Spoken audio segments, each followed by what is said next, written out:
Halo Black Pals, balik lagi bareng gue Yogi Richard di acara Drive It Review garapan blackexperience.com. Nah, kali ini kita akan ngebahas mobil dari pabrikan Korea. Kia Motors melalui PT Kereta Indo Arta meluncurkan SUV generasi terbarunya yaitu Seltos. Kebetulan yang ada di sebelah gue ini Seltos dengan kelas yang paling tinggi lah, itu iX Plus. Mau tahu detailnya kayak gimana? Nanti akan gue kupas abis. Stay tune terus.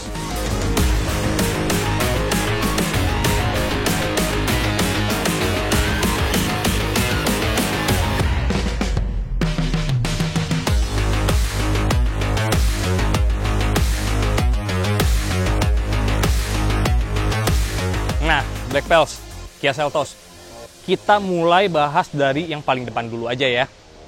Bisa kelihatan di sini, grillnya tuh nyatu di bawah yang Kia sebut ini namanya dengan nose tiger atau hidung harimau karena bentuknya emang menyerupai hidung harimau, dan di chrome si list chrome ini dia patternnya tuh kayak diamond pattern terus di chrome plated gitu. Jadi lebih elegan ya kelihatannya.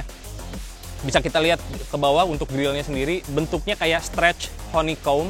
Bentuknya udah kayak honeycomb dengan strukturnya nggak flat aja, dia ada bentuk-bentuk yang masuk keluar, jadi emang lebih menarik gitu ya.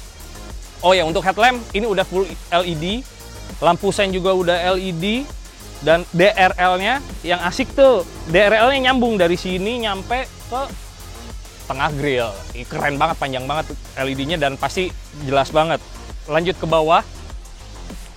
Di sini ada fog lamp yang udah juga dipasangin LED dengan bentuknya kalau Kia bilang ini ice cube. Emang bentuknya kalau dari jauh tuh kayak batu es gitu ya, kotak-kotak gitu.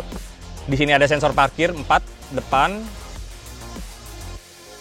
Trim memang kalau ciri khas SUV itu dibikin beda, warnanya sedikit hitam, dan ada sedikit ini engine guard buat menghalau-halau mungkin kerikil atau lumpur yang kayak gitu-gitu. Nggak terlalu banyak aneh-aneh di bawah sini ya. Terus ke kap mesin, kalau bisa dilihat, apalagi angle-nya rada ke bawah gitu, desain kap mesinnya ini Eropa banget sih ya, ciri khas Eropa gitu, yang kelihatan tuh pengen nonjolin sudut-sudut yang kaku dan berotot gitu loh. Oke, kita lanjut ke samping.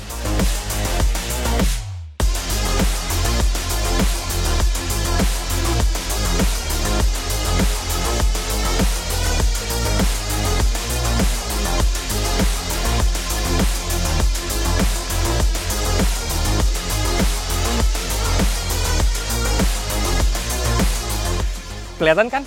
Ini mungkin si Kia desainernya ngebikin sistem kayak begini. Jadi kalau kita ngedeketin pintu depan kanan itu si spionnya akan otomatis kebuka. Jadi kayak mungkin ngasih tahu kalau kunci yang kita bawa itu udah kedetek sama mobilnya. Jadi kita bisa unlock dan bisa masuk.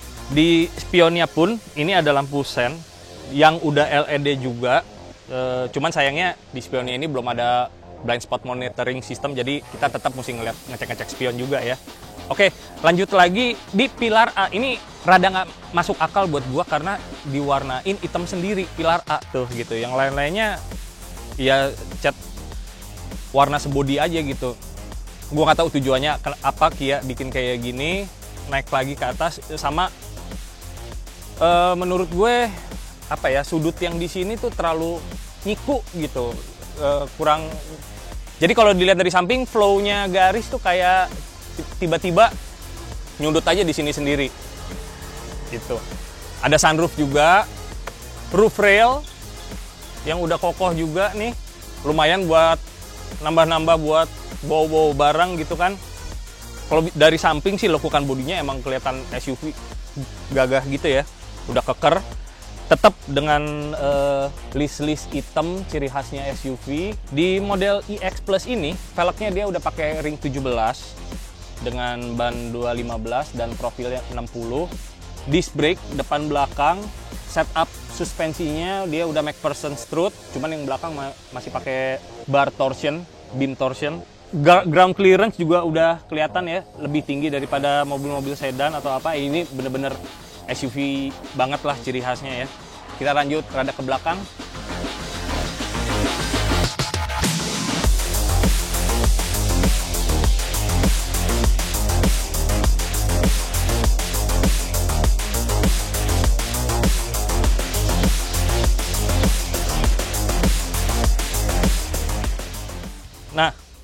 Untuk di belakang sistem pengeremannya juga udah disc brake, dan bisa dilihat peleknya ini dual tone, dan yang rada lucu nih di pinggiran emblem Kia-nya ini ada diwarnain merah gitu ya, biar lebih stand out gitu, biar lebih nonjol kali. Oke, ini bisa kita lihat emblemnya Seltos, dan di sebelah sana ada emblem juga T strip GDI, yang artinya emang ini mobil udah turbo dan gasoline direct injection. Kelihatan banget ya, bodinya emang dibentuk keker gitu, dibentuk maco, SUV banget, jadi kelihatan gagah gitu. Untuk tail lamp udah full LED, dimana kita bisa lihat juga di sini ada garis chrome yang bikin lebih elegan lagi. Wiper belakang, dan di sini juga third brake lampnya udah LED. Ada spoilernya, bisa kita lihat ada shark fin-nya yang tugasnya sebagai antena aja gitu. Lanjut lagi untuk bumper, ciri khas SUV tetap warna hitam dengan aksen-aksen silver sedikit. Walaupun kita bisa lihat kalau kita ke bawah di lubang ini sebenarnya nggak ada apa-apa. Ini cuman aksen aja. Kalau untuk knalpot tetap keluarnya cuma satu, ada di sebelah kanan, dan kita bisa lihat penempatan dari sensor untuk di bumper belakang ini dia asimetris ya. Yang dua di atas, yang dua lagi di ujung-ujung rada ke bawah. Tujuannya apa ya? Gue nggak tahu. Oh iya, ini juga ada rear view kamera. Emang udah bawaannya dari Kia Seltos ini. Jadi kalau mundur nggak usah nengok-nengok ke belakang, cukup ngelihat di monitor. Kita cek dalamnya. Nah, walaupun bisa kebuka dengan effortless gitu, menurut gue dia cuma disupport sama 2 shock teleskopik gitu ya untuk ngebantu ngangkat pintu ini. Ini fully manual, jadi emang untuk buka tutup pakai tangan aja manual, nggak ada bantuan-bantuan elektrik atau apa, pencatan-pencatan gitu. Kita lihat di bagasi ini lumayan gede, 433 liter. Di bawah sini ada ban serep dan kunci-kunci. Ban serepnya sama ukurannya, pakai ring 17, 215 dan profilnya 60. Cuman emang kalau untuk ban serep dibedain pakai pelek kaleng aja gitu. Ini sebenarnya sih jok tengah ini bisa, kalau untuk bawa barang yang kira-kira gede atau banyak banget, jok tengahnya itu bisa direbahin ke depan. Cuman nanti kita bahas dari dalam aja ya.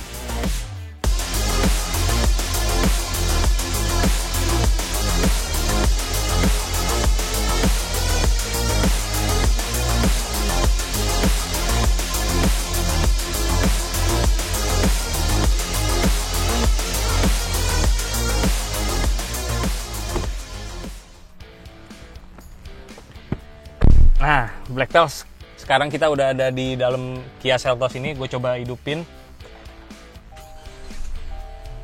Halus banget, dan di sini ada yang menarik, waktu kalau gue kontak, dia kayak ada gambar mobil terusnya di X-ray gitu dari depan ke belakang untuk ngecek sensor-sensornya. Which is good, menarik. Oke, kita lanjut lagi. Bisa dilihat, joknya seneng sih gue dibikin nggak polos gini, dibikin desainnya tuh kayak diamond cut gitu. Walaupun ini sebenarnya di-press, bukannya dijahit. Di-press bentuknya kayak begini, terusnya baru dijahit. Lucu sih. Kita lihat lagi ke sebelahnya. Ini materialnya plastik untuk konsol tengah, terusnya door trim, belum soft touch ya. Terus di sini ada cup holder. Gearbox. Mungkin belum gue mention tadi, ini gearboxnya dual clutch. 7 speed. Tapi covernya udah leather. Di sini ada tombol-tombol yang mungkin dari pabrikannya sih ada fungsinya, cuman di sini nggak ada, dibikin kosong aja. Paling yang cuman ada nih tombol untuk parking.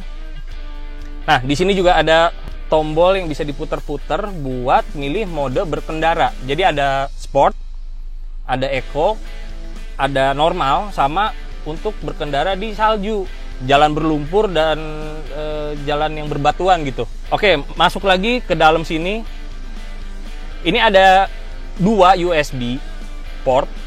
Yang satu khusus buat ngecharge, yang satu bisa connect ke entertainmentnya dia gitu. Ini udah multi-link, jadi sama Android atau iOS sudah bisa connect. Di sini juga ada power outlet. Dan di atasnya power outlet ini yang lucu juga nih. Ini udah bisa wireless charging. Nah, udah dilengkapi dengan wireless charging. Jadi kalau handphonenya wireless, bisa tinggal taruh aja di sini, nge-charge sendiri. Gitu. AC-nya masih single zone, belum ada auto, mesti nyetel sendiri. Walaupun AC-nya sendiri sih cukup dingin, cukup mumpuni, cuman ya sayangnya masih single zone aja, jadi nggak bisa otomatis nyetel kiri kanan gitu.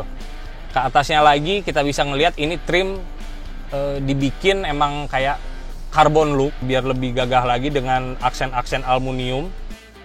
Di setirnya juga bisa kita lihat ada aksen aluminium kayak begini dengan kontrol-kontrol untuk entertainment atau information display. Setirnya sendiri dibungkus dengan kulit flat bottom untuk memudahkan kita keluar masuk dari mobil. Udah tilt dan teleskopik, tapi masih manual ya. Masih pakai effort gitu. Kontrol-kontrol mudah terjangkau, untuk entertainment juga gampang gitu, jelas kebacanya, walaupun emang sedikit nyeleneh. Kalau menurut gue nggak tahu, ini kayak ngambang aja gitu. Dibikin kayak belakangan setelah desain dashboardnya selesai kalau menurut gue ya. Jadi kayak nggak ngeblend sama dashboardnya.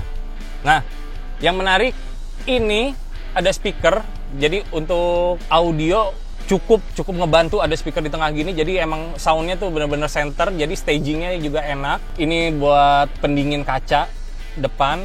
Bisa kita lihat juga di instrumen panel ini. Display yang tengahnya udah digital. Dia 7 inch, udah LCD, bisa ngasih informasi macam-macam. Nah, yang tadi gue bahas itu ada indikator. Nah, bisa kita lihat ini ada torque meter sama boost meter untuk turbonya. Jadi bisa kalau lagi nyetir itu kita bisa tahu, oh ini torsinya lagi berapa, boostnya turbo tuh lagi berapa. Keren banget sih feature yang kayak yang ini nih, ngebantu sih kalau buat gue. Apalagi gue untuk mobil-mobil turbo gue seneng ada boost meternya gitu, jadi tahu pressure-nya turbo tuh masih benar apa enggak. Oke, lanjut lagi yang kayak tadi gue bahas juga, ini materialnya masih belum soft touch, masih pure plastik aja. Power window, autonya up and down-nya itu khusus yang sebelah kanan aja. Untuk di sebelah kiri passenger nggak ada, masih manual, mesti ditahan terus mencetnya. List untuk bukaan pintu dan sedikit extended itu dibikin aluminium lux. Dan ini lucu sih, gue suka nih ngelihatnya nih di sini. Untuk grill speaker dan tweeter, sudut-sudutnya itu dibikin nggak beraturan gitu, kaku-kaku. Gue nggak ngerti kenapa, apa bisa mantulin suaranya jadi kemana-mana, jadi lebih stagingnya lebih bagus, soundnya lebih mantep. Nggak ngerti deh, cuman gue suka bentuknya nyeleneh kayak gini nih, beda. Dan satu lagi yang nyeleneh, ini ada di sini tuh ada pegangan, mungkin buat kalau penumpangnya ngeri gitu, jadi bisa pegangan di sini sama di atas sini. Nah, bisa kita lihat juga di sini untuk lampu udah full auto. Kita taruh di auto, dia akan menyesuaikan sendiri kapan waktunya nyala. Kalau misalnya terangnya cukup, dia akan mati sendiri. Terus naik ke atas, bisa kita lihat ada sunroof juga. Nah, coba gue buka sunroofnya biar ada terangan dikit. Nggak begitu gede, cukup ngebantu untuk bisa sirkulasi udaranya jadi lebih baik ya. Tutup lagi karena gue lagi pasang AC. Entertainment bisa dilihat sendiri, ini 8 inch, udah full touchscreen, semua tombol-tombol juga jelas, ada radio, media, bintang, ini bisa nyari gelombangnya juga udah kelihatan jelas. Push powernya, oh ya, ini udah bisa Bluetooth juga ya, bisa connect ke Bluetooth. Joknya gue suka bentuknya, cuman untuk adjustment, jadi untuk penyetelan kiri kanan ini masih manual, walaupun ada tuas yang buat naikin nurunin ketinggian posisi jok, cuman tetap mesti pakai otot gitu, nggak tinggal pencet-pencet aja. Sama paling yang ngebantu mundur selain sensor, nih kita lihat ya, ini ada guideline untuk mundur, jadi kalau setirnya dibelok-belokin, dia akan nyetel juga guideline-nya kira-kira posisi belakang mobil kita tuh arahnya kemana gitu. Jadi yang kayak tadi gue bilang, kita nggak perlu capek-capek nengok ke belakang buat ngecek-ngecek gitu di belakang ada apaan. Ada kamera yang ngebantu, ada sistem yang udah cukup ngebantu, tinggal lihat sini aja. Jadi tetap bisa fokus ke depan. Oke, kita lanjut ke jok belakang. Mari.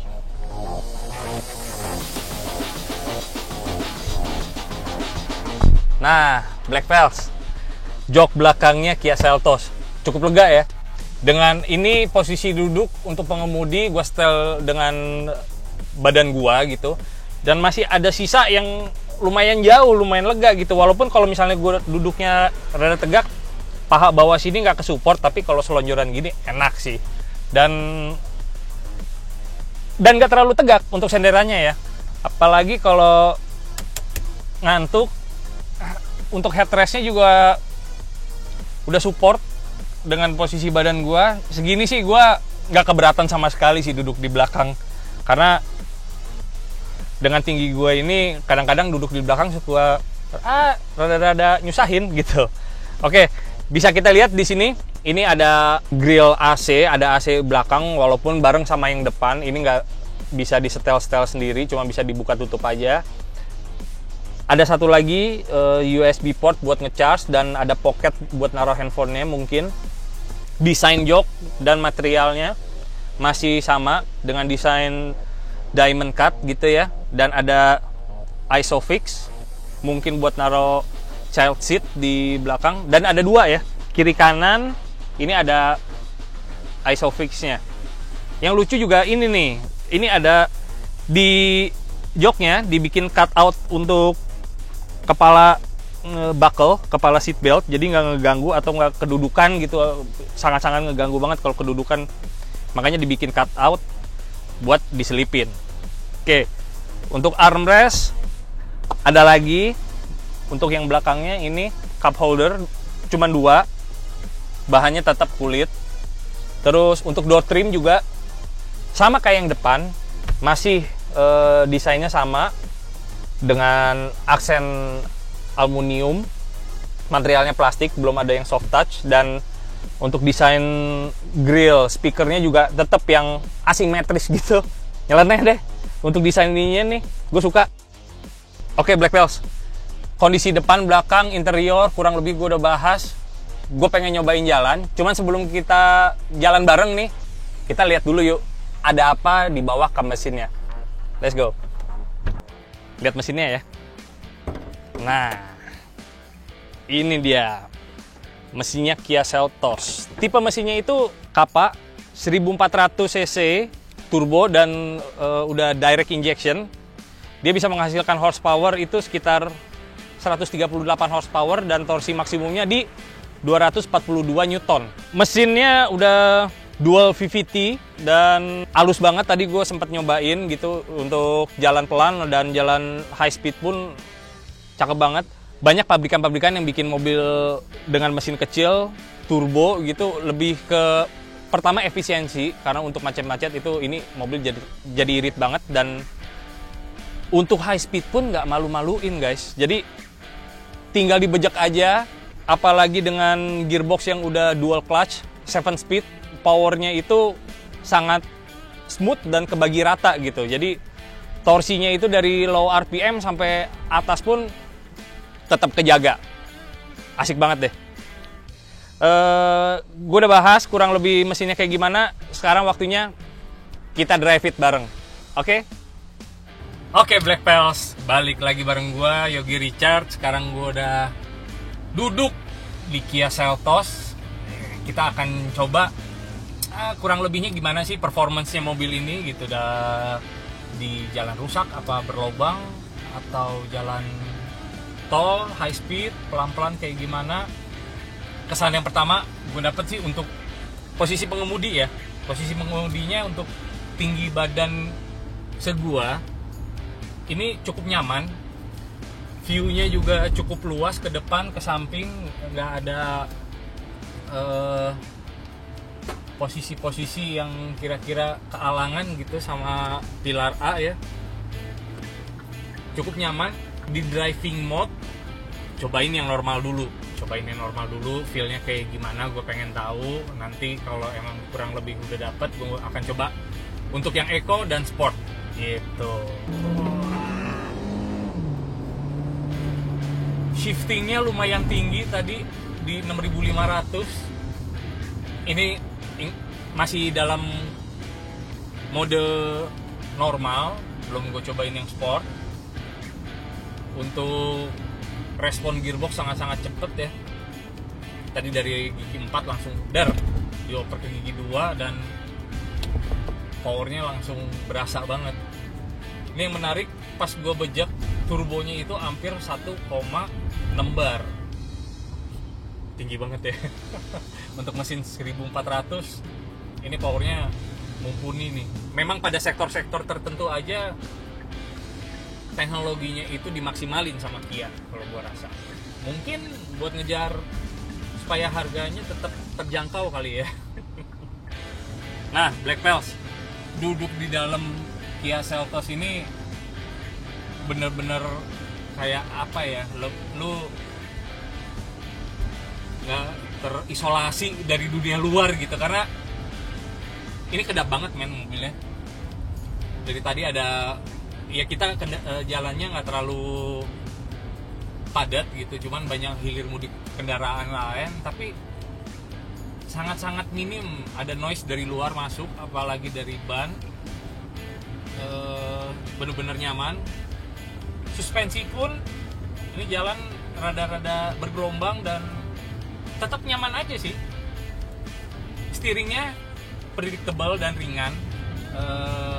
Kalau misalnya memang speednya nambah, steeringnya akan nambah berat juga. Cuman yang gue kagum sih ya ini, kedap banget dia. Suara-suara dari luar yang nggak penting-penting nggak masuk sama sekali. Asik. Oke, Black Pals, sekarang gue pengen nyobain pakai sport. Nah, apa sih bedanya sport? Cuman kalau masuk mode sport di sini kayak ada lampu kayak shift light gitu. Jadi waktunya ganti gigi dia akan tambah kecil, tambah banyak gitu lampu merahnya, keren. Pengen ngeliat ada bedanya nggak antara normal dan sport ke mesinnya, apa cuman kontrol buat si transmisinya aja gitu. Ini sih jalan pelan, berasa shiftnya gearbox RPM-nya lebih tinggi ya, jadi nggak secepat kalau lagi mode normal gitu langsung di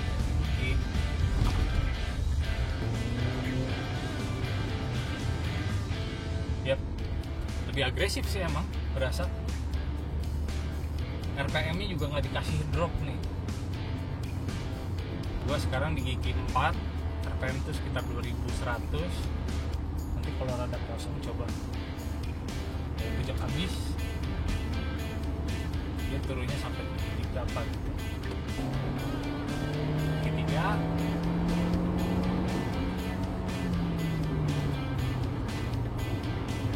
kalau Black Pals bisa ngedenger, RPM-nya setelah shift pun akan ditaruh di atas terus gitu, dipertahankan di RPM tinggi.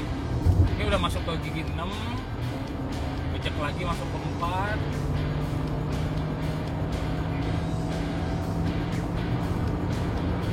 Oh jauh, panjang banget. Udah 160 lagi aja.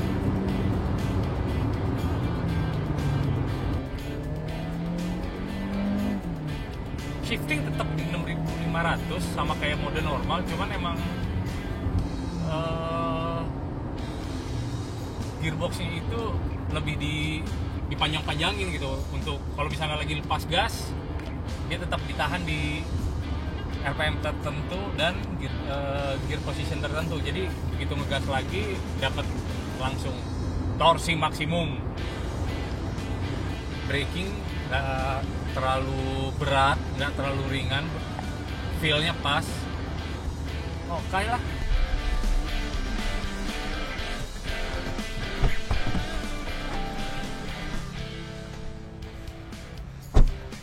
Black Pals, gue tadi udah nyobain muter-muter pakai Kia Seltos 1400 cc dengan mesin yang tergolong canggih dan up to date ya. Menurut gue untuk mesin, transmisi, dan entertainment, mobil ini udah cukup canggih.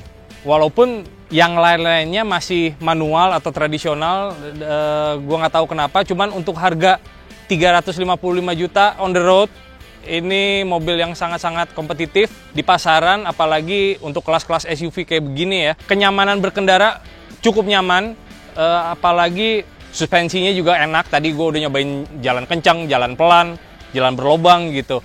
Walaupun tadi gue sedikit ngerasa ada body roll, nggak tahu mungkin gara-gara bobot mobilnya ini lumayan tinggi atau lumayan berat gitu. Jadi kerasa banget ada plus minusnya lah bobot berat itu. Cuman kesimpulan gue, ini cukup menarik mobilnya, apalagi dengan teknologi-teknologi yang ada di mobil ini juga udah lumayan canggih.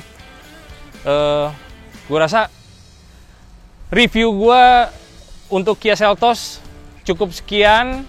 Buat kalian yang udah nonton channel-channel kita, jangan lupa juga buat like, subscribe, terus digetok loncengnya. Kalian kira-kira ada ide mobil apa, mobil baru apa yang bisa di-review gitu, atau kalian kepengen tahu review mobil apa, bisa tulis di komen di bawah. Kita akan coba nge-review. Ikuti terus perkembangan dunia modifikasi hanya di blackexperience.com.